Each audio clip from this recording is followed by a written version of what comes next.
Ollie lived a life of persistent hardship. Her rundown apartment and the empty fridge were constant reminders of her financial struggles. Yet amid the gloom, she found solace in her exceptionally smart dog, Max. Max was no ordinary dog. He seemed to understand complexities beyond the norm.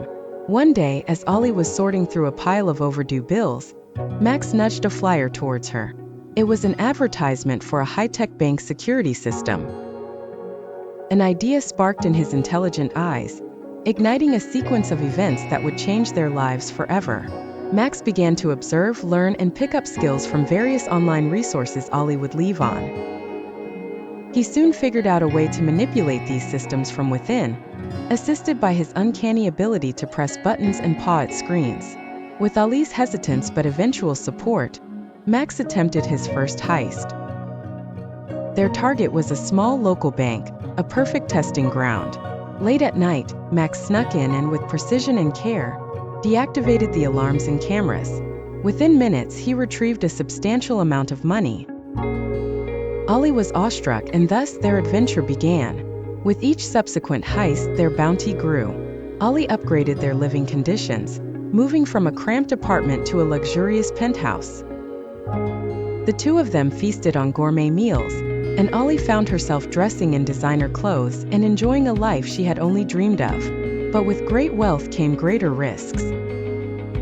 News of the mysterious phantom thief spread. The police, detectives, and a myriad of other criminals became interested. One particular detective, Inspector Hayes, made it his mission to catch the thief, unaware the mastermind was a dog. Despite the looming dangers, Max and Ollie continued their heists, each more daring than the last. The climax of their adventures was a heist at the National Treasury, a target with unparalleled security. As Max maneuvered through lasers and electronic locks, it seemed as though their luck might finally run out. A tense game of cat and mouse ensued with Inspector Hayes, who had set multiple traps. At the last moment, Max's agility and wit won out. They secured the heist and escaped undetected once again. As the adrenaline faded and they returned to their penthouse, Ollie looked at Max with a mixture of pride and concern.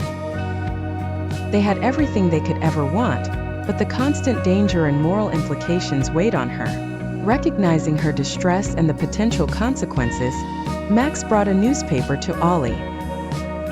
It detailed philanthropic efforts making headlines. Ollie and Max decided to turn their newfound fortune to good use, donating anonymously to various causes. Ollie found fulfillment in helping others, and Max was content knowing they were finally out of the dangerous game. Their story became one of transformation and redemption. The moral is clear. Even in the direst circumstances, one can choose to make a positive impact rather than resort to a life of crime.